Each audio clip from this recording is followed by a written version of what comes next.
दो तीन टॉपिक्स के ऊपर यहाँ पे हम बात करने वाले हैं। सबसे पहली टॉपिक तो सबसे जो न्यूज़ है, एकदम सेंसेशनल न्यूज़ है कि हिंडनबर्ग फिर से आ रही है इंडिया के किसी ग्रुप ऑफ कंपनीज के ऊपर कोई रिपोर्ट बना के। लेकिन ये भी उतना ही सच है कि जो सोचकर हिंडनबर्ग आ रही होगी, अब उसकी सोच पूरी नहीं होने वाली है। वो अदानी जी ही थे जिनको गलत निगाह से लोग देखते थे, तो उनके ऊपर कोई भी इल्जाम लगा दिया, कुछ भी कर दिया तो उनके स्टॉक्स के अंदर फॉल आ गई।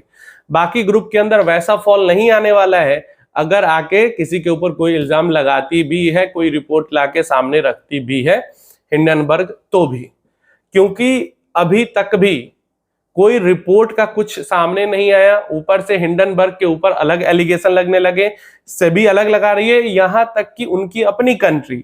जो वहां की एसईसी है, जो कि जैसे यहाँ पे सेबी होती है वैसे अमेरिका में एसईसी है, तो वो अलग हिंडनबर्ग पे जांच कर रही है, क्योंकि उनके जो इंटेंशंस होते हैं वो अच्छे नहीं होते हैं। वो शॉर्ट सेलिंग जानबूझकर रिपोर्ट करने से पहले शॉर्ट सेलिंग करके पैसे कमाने की कोशिश करते हैं, ऐसा यूएस के एसईसी का कहना है। सेबी का तो कहना है ही, यूएसए के तो जो भी जो इनके मंसूबे होंगे, मुझे नहीं लगता इस बार भारत के अंदर इनका कुछ भी जो चाल है वो काम में आने वाला है। दूसरा है यहाँ पे जो कि एक म्यूचुअल फंड का समिट हो रहा था, वहां पे सेबी के एक मेंबर है अनंत नारायण, उन्होंने कहा कि जो भी directly SEBI mutual fund distributor को रेगुलेट नहीं करती है, डायरेक्टली नहीं रेगुलेट करती लेकिन इनडायरेक्टली तो करती है। ऐसे में म्यूचुअल फंड डिस्ट्रीब्यूटर कुछ भी गलती करते हैं, किसी भी इन्वेस्टर के साथ किसी भी तरीके की मिस सेलिंग होती है, मतलब गलत स्कीम के अंदर इन्वेस्टमेंट करवा देते हैं अपना ज्यादा वहां पे परसेंटेज कमाने के लिए, या कोई भी रीजन हो, किसी भी तरीके से मिस सेलिंग कर रहे हैं या किसी भी तरीके का स्कैम करते हैं। मान लो पैसा इधर से चेक ले लिया, उधर डिपॉजिट नहीं किया, या कुछ भी इधर से कैश लिया, म्यूचुअल फंड में नहीं डाला, गलत फायदा अगर भरोसे का उठाते हैं तो उसकी जिम्मेदारी सीधे तौर पे उस म्यूचुअल फंड कंपनी की होगी जिस म्यूचुअल फंड कंपनी का स्कीम वो बेच रहे होंगे। क्लियर है? तो म्यूचुअल फंड डिस्ट्रीब्यूटर की पूरी जिम्मेदारी म्यूचुअल फंड कंपनी के ऊपर सौंप दी गई है कि म्यूचुअल फंड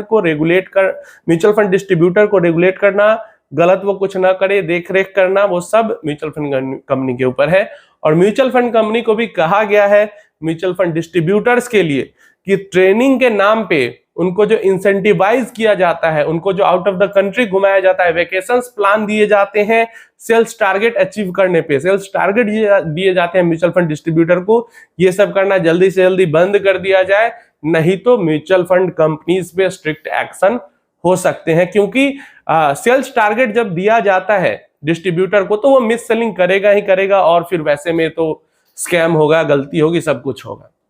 तो इसके ऊपर काफी जोर दिया उन्होंने। इसके अलावा एक जो सेबी मुझे लगता है थोड़ी सी गलतफहमी में है, क्योंकि जो मेंबर है उनका ये मानना है कि सेबी जो इतना सब कुछ ठीक से देख रही है उसके कारण जो स्टॉक मार्केट में म्यूचुअल फंड में जो ग्रोथ आया है वो आया है। अच्छा, आप अपनी राय इसके बारे में देना कि सबसे ज्यादा जिम्मेदार म्यूचुअल फंड में या स्टॉक मार्केट में जो इन्वेस्टर्स आए हैं उसकी ग्रोथ की जिम्मेदारी या श्रेय किसको जाता है? सेबी को जाता है या एएमएफआई का म्यूचुअल फंड सही है प्लान उस पे जाता है? म्यूचुअल फंड सही है तो कई सालों से, 10 साल से चल रहा है, लेकिन पिछले ही 4-5 साल में ऐसी ग्रोथ क्यों आई है? सेबी तो कब से 1992 से काम कर रही है, लेकिन अभी ही इस तरीके की ग्रोथ क्यों आई है? तो मुझे लगता है कि सेबी इस गलतफहमी में है कि सेबी के कारण या एएमएफआई के कारण इस तरीके की ग्रोथ आई है। इस तरीके की ग्रोथ का सबसे पहला रीजन है कोविड में लोग घर पे बैठे हुए थे, ऑनलाइन अर्निंग के लिए घर बैठे कैसे पैसे कमाए सर्च कर रहे थे, तो उन्हें सबसे आसान दिखा कि स्टॉक मार्केट के अंदर ट्रेडिंग करो, इन्वेस्टमेंट करो, वहां से पैसे बना सकते हो। सबसे पहला तो श्रेय इसको जाता है। और दूसरा श्रेय जाता है ये जो जिन पे ये इन्फ्लुएंसर कहते हैं, फाइनेंस इन्फ्लुएंसर कहते हैं, जिन पे ये लगाम लगाने की कोशिश कर रहे हैं, चाहते हैं कि ये सब बंद कर दे अपना काम,